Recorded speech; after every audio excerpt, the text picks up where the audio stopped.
कितना बढ़िया इंतजाम है। जहां लिखा रहता है थूकना मना है, वहीं पे थूकते हैं लोग।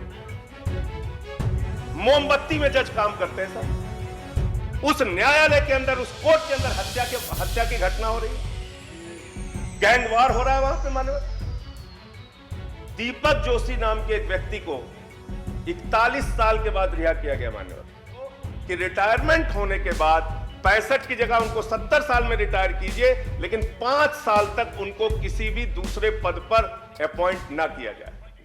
मान्यवर, न्यायालय में जाइए तो एक वाक्य लिखा रहता है, न्याय चला निर्धन से मिलने। और मैं माननीय सर्वोच्च न्यायालय के जज न्यायाधीश दीपक गुप्ता जी का बयान यहां पे कोट करना चाहूंगा, जिन्होंने कहा कि countries laws and legal systems favour the rich and the powerful. यानी हिंदुस्तान की न्याय व्यवस्था अमीर आदमी और ताकतवर आदमी को सपोर्ट करने के लिए। और अगर हम लोग आंकड़े देखेंगे मान्यवर, नीति आयोग की रिपोर्ट है 4.5 करोड़ केसेस हिंदुस्तान में पेंडिंग है न्यायालयों में, 4.5 करोड़ केसेस। और उनका अनुमान है कि अगर इन केसों का निराकरण करने में लग जाए न्यायालय, तो 324 वर्ष लगेगा इन मामलों का निस्तारण करने में, इस पर फैसला देने में।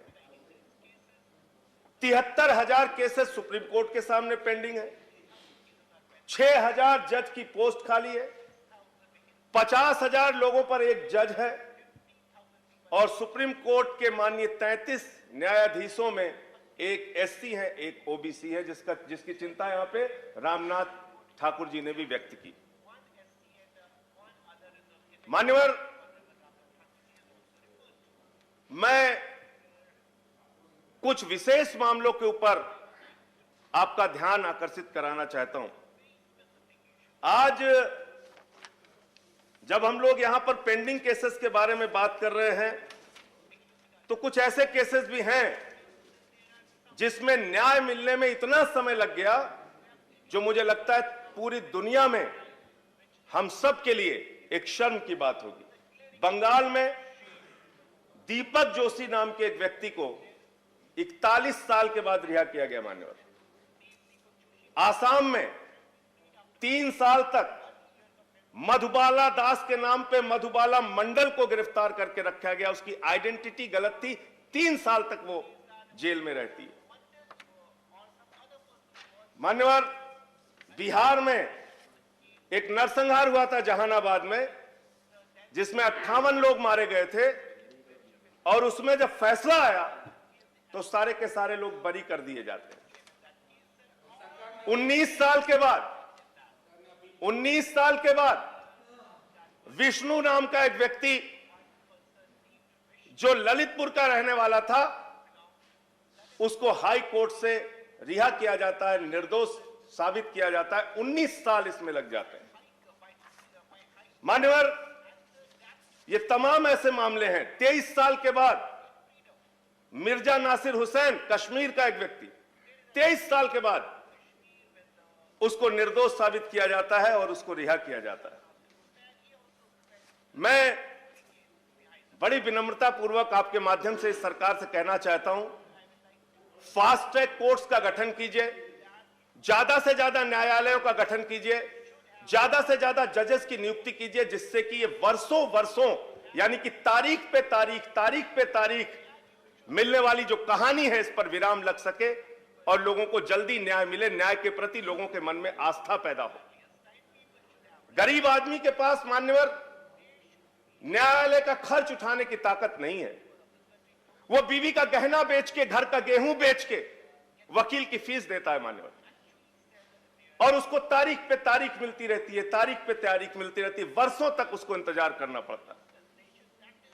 35 साल तक एक व्यक्ति को अयोध्या की जेल में रखा गया।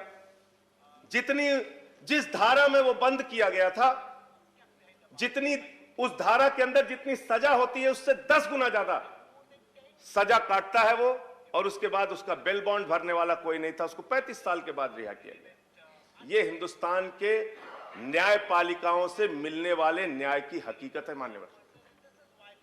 और इसलिए मैं आपके माध्यम से सरकार से कहना चाहता हूं कि आज जुडिशरी के प्रति जो आपने कदम उठाए हैं उसमें कुछ कदम और उठाइए, जिसकी चिंता तमाम माननीय सदस्यों ने यहां पे जाहिर की कि न्यायालय की निष्पक्षता होना बहुत आवश्यक है, बहुत जरूरी है। अगर एक न्यायाधीश को तुरंत जैसे ही वो रिटायर होता है उसको किसी बड़े पोस्ट मिलने का उसके मन में ख्वाहिश रहेगी, इच्छा रहेगी, तो वो कतई अपने पद पर बैठ के पूरी तरह से न्याय नहीं कर पाएगा। उसके न्याय को कहीं ना कहीं शक और आशंका की दृष्टि से देखा जाएगा माननीय। इसलिए आप उनके रिटायरमेंट की आयु सीमा भी बढ़ा दीजिए। और मैं तो यहां तक कहता हूं कि उनकी रिटायरमेंट की आयु सीमा बढ़ाने के साथ साथ एक नियम बनाइए कि रिटायरमेंट होने के बाद सुप्रीम कोर्ट, हाई कोर्ट के जज के ऊपर कम से कम यह नियम लागू हो कि रिटायरमेंट होने के बाद 65 की जगह उनको 70 साल में रिटायर कीजिए, लेकिन 5 साल तक उनको किसी भी दूसरे पद पर अपॉइंट ना किया जाए, तो कम से कम उनका जीवन आराम से बीत जाएगा और उनके किसी भी निर्णय पर सवाल नहीं उठेगा। अब न्यायालयों के इंतजाम के बारे में बात करते हैं मान्यवर। हमारे कई साथियों ने यहां पर कहा, मैं दिल्ली का सांसद हूं। दिल्ली के कोर्ट के अंदर जहां पर हत्या के मामले में न्याय पाने के लिए जाता है आदमी मान्यवर, उस न्यायालय के अंदर, उस कोर्ट के अंदर हत्या की घटना हो रही है, गैंग वार हो रहा है वहां पे मान्यवर। अगर न्यायालयों के इंतजाम की बात करें तो जॉली एलएलबी फिल्म एक आई थी मान्यवर, उसको देखने से अंदाजा लग जा सकता है कि न्यायालयों में क्या हालत है आज, कितना बढ़िया इंतजाम है। जहां लिखा रहता है थूकना मना है वहीं पे थूकते हैं लोग। मोमबत्ती में जज काम करते हैं सर, मोमबत्ती में। टॉयलेट्स की हालत अभी बता रही थी। इस दिशा में दिल्ली सरकार ने कुछ कदम उठाया, वो भी मैं आपके सामने रखना चाहूंगा। 42 नए कॉमर्शियल कोर्ट्स दिल्ली की केजरीवाल जी की सरकार ने बनाया, 22 पॉस्को के कोर्ट हमने बनाया, 180 एडिशनल कोर्ट रूम हमने बढ़ाए दिल्ली के अंदर केजरीवाल जी की सरकार ने। 200 करोड़ रुपए हाइब्रिड कोर्ट्स के निर्माण के लिए हम लोगों ने खर्च किया।